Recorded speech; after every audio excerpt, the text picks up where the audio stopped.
আমি মাঝে মাঝে বসে সুন্নত নামাজ পড়ি, এটা কি জায়েজ? মেয়েরা কি লেডিস গেঞ্জি পরে সালাত পড়তে পারবে? মুরগির চামড়ার মধ্যে যদি কোনো পালক থেকে যায় এটা খাওয়া জায়েজ হবে কিনা? মাঝে মাঝে ওযু করার পর মনে হয় আমার পাজামা নাপাক হয়ে গেছে, আমি পরে বুঝতে পারি সেটা আসলে হয়নি। এই চিন্তা কিভাবে বিরত থাকা যায়? মাছি নোংরা জায়গায় বসে তারপর শরীরে বসলে আমাদের ওযু বা গোসল করতে হবে কিনা? বিয়ে ঠিক হয়েছে, এখন এই মেয়ের সাথে কথা বলতে পারবো? একাকী নামাজ পড়ার সময় কেরাত পড়ার বিধান কি? ঠোঁট না নেড়ে কেরাত পড়লে কি সালাত আদায় হবে? তাহাজ্জুদ নামাজের সময় কেরাত ভুল হলে নাকি পাগল হয়ে যায়, এটা অনেকের মুখে শুনি, এই জন্য অনেকেই পড়ে না, এ সম্পর্কে জানতে চাই। ডাক্তার দিয়ে কি সুন্নাতে খাতনা করানো যাবে? তারা তো খাতনা করানোর সময় কালিমা পড়িয়ে খাতনা করান না। প্রশ্নোত্তরে আলোকিত ভবনে আমরা প্রবেশ করি। মাইমুন আক্তার আপনি লিখেছেন, মুরগির চামড়ার মধ্যে যদি কোনো পালক থেকে যায় এটা খাওয়া যায় যাবে কিনা? অসুবিধা নেই, হালকা পাতা যদি থেকে যায় এটি খেলে গুনাহ হবে না। সুমাইয়া জান্নাত আপনি লিখেছেন, মাছি নোংরা জায়গায় বসে তারপর শরীরে বসলে আমাদের ওযু বা গোসল করতে হবে কিনা? না, মাছি যদি নোংরা জায়গায় বসে, সেই নোংরা জায়গায় বসার কারণে তার পায়ে কিছু নোংরা, তার শরীরে কিছু নোংরা লাগে, সেগুলো আমাদের গায়ে আবার বসলো, তাহলে আমাদের শরীরও লাগে, এতে নাপাক হবে কিনা? উত্তর হবে না, কারণ হলো এত অল্প পরিমাণ নাপাক, এটা ফলশ্রুতিতে আমাদের কাপড় বা শরীর নাপাক হবে না, এবং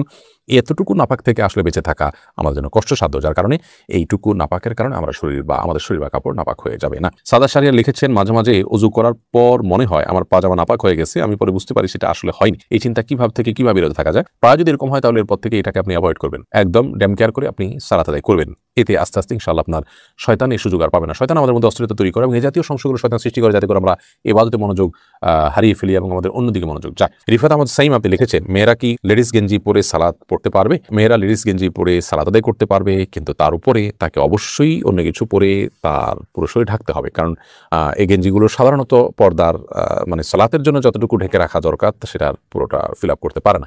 সালাতে একজন নারী তার মুখমণ্ডল এবং দুই হাতের কবজি ছাড়া আর পুরো শরীরকে তিনি ঢেকে রাখবেন, এমনকি চুলগুলো ঢেকে রাখবেন। বিধায় ভেতরে কোন ড্রেস পরছেন এটা ইস্যু না, ইস্যু হলো তা যদি এমন কিছু পয়েন্ট ভেতরে যে এটাতে পুরো শরীর ঢাকা হয় না, তাহলে সেক্ষেত্রে পুরো শরীর ঢাকার জন্য বড় ওড়না আজকাল পাওয়া যায়, আমাদের ওড়না অথবা বড় কোনো কাপড়, চাদর ইত্যাদি দিয়ে তিনি নিজের শরীরকে ঢেকে সালাত আদায় করবেন। ইয়াসির আরাফাত আপনি লিখেছেন, ডাক্তার দিয়ে কি সুন্নাতে খাতনা করানো যাবে? তারা তো খাতনা করানোর সময় কালিমা পড়িয়ে খাতনা করান না। খাতনা করানোর সময় কালিমা পড়াতে হবে এমন কোনো কথা নেই তো। খাতনা করানোর সময় আপনার নর্মাল প্রসেসে খাতনা করিয়ে ফেলবেন বিসমিল্লাহ বলে, বাস শেষ, যথেষ্ট। এর মাধ্যমে তার খাতনা হয়ে যাবে। খাতনা করার জন্য যে কালিমা পড়াতে হবে আলাদা করে এমনটি কিন্তু বাধ্যবাধকতা নেই, বিধায় ডাক্তারদেরকে দিয়ে খাতনা করানোতে কোনো অসুবিধা নেই। আকলিম আক্তার লিখেছেন, নামাজ কখন পড়া উত্তম? ওয়াক্ত শুরু হলে নাকি আজানের পর? ওয়াক্ত শুরু হলে দ্রুততার সাথে নামাজ পড়া উত্তম, তবে জোহর নামাজ খুব বেশি গরম হলে একটু দেরিতে পড়াটা উত্তম। আমি মতিউর রহমান মতি আপনি লিখেছেন, বিয়ে ঠিক হয়েছে, এখন এই মেয়ের সাথে কথা বলতে পারবো? না, ঠিক হয়েছে, আপনি তখন কথা বলতে পারবেন না। বিয়ের আগদ হয়ে গেছে, প্রস্তাব সম্মতি হয়েছে দুজন সাক্ষীর সামনে, তারপর আপনি কথা বলতে পারবেন।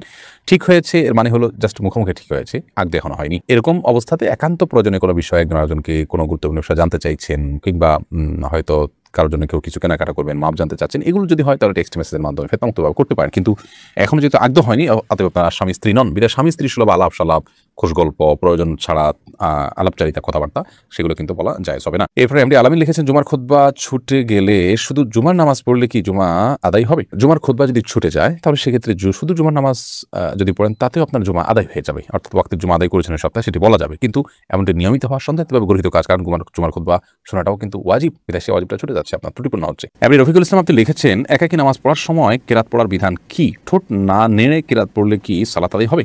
না, সালাত আদায় হবে না, আপনাকে ঠোঁট নাড়তে হবে। ঠোঁট যদি আপনি না নাড়েন তাহলে সেক্ষেত্রে সালাত আদায়ের জন্য যে কেরাত পাঠের আবশ্যকীয়তা সেটা আদায় হবে না। মনে মনে পড়লেন, সেটাকে তেলাওয়াত বলা হবে না, কেরাত আপনাকে পড়তে হবে। নবী করিম সাল্লাল্লাহু আলাইহি ওয়াসাল্লাম বলেছেন, লা সালাতা লিমান লাম ইয়াকরা বিফাতিহাতিল কিতাব, যে ব্যক্তি সূরা ফাতিহা পাঠ করেনি তার সালাত হবে না। তাহলে এখানে পাঠ করতে বলেছেন তিনি। আপনি যদি মুখ না নাড়েন, ঠোঁট না নাড়েন, জিহ্বা না নাড়েন, তাহলে পাঠ হলো না, সেটা কল্পনা হলো, সেটা জল্পনা হলো, সেটা স্মৃতিতে আপনি স্মরণ হলো।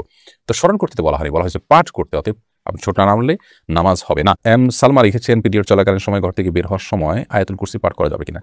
পিরিয়ড চলাকালীন সময় কোরআন কারীম তেলাওয়াত করবেন না, এটাই জমহুর আমাদের মত, তবে অনেক ওলামা কেরাম এটাকে জায়েজ বলেছেন। এসবি শান্তা ইসলাম লিখেছেন, আমার হাজবেন্ড প্রচুর ধূমপান করে, অনেক চেষ্টা করে তাকে ধূমপান করা থেকে ফেরাতে পারছি না, এখন আমার করণীয় কি? ইসলাম ধূমপান সম্পর্কে কি বলে? ইসলামে ধূমপান করা অবশ্যই নিষিদ্ধ কাজ। আল্লাহ বলেছেন, রাতুল কবির তাহলে করে যদি তোমরা মানে ধ্বংসের দিকে ঠেলে দিও না, যেটি ক্ষতিকর হবে আপনার জন্য, আপনি জানেন না, আপনাকে আস্তে আস্তে মৃত্যুর দিকে নিয়ে যাবে, নানা রকম রোগ বালাইয়ের মধ্যে ফেলবে, এবং সেটা বাহ্যিক কোনো উপকারিতা নেই, অপকারিতাই বেশি। তো সেক্ষেত্রে সেটি নিষিদ্ধ, না জায়েজ, গুনাহের কথা। বিধায় আপনার স্বামীকে আপনি বোঝানোর চেষ্টা করবেন, আল্লাহর ভয় দেখাবেন এবং অন্যদেরকে দিয়ে বোঝাবেন, তার জন্য আল্লাহর কাছে দোয়া করবেন, বিভিন্ন উদ্যোগ আপনি গ্রহণ করবেন। আবিদ হাসান আপনি লিখেছেন, কর্মব্যস্ততার কারণে অনেক সময় ওয়াক্ত মতো নামাজ পড়া সম্ভব হয় না, কিন্তু প্রতিদিনই পরে কাজা আদায় করে নিয়ে, এটি গুনাহ হবে? অবশ্যই গুনাহ হবে।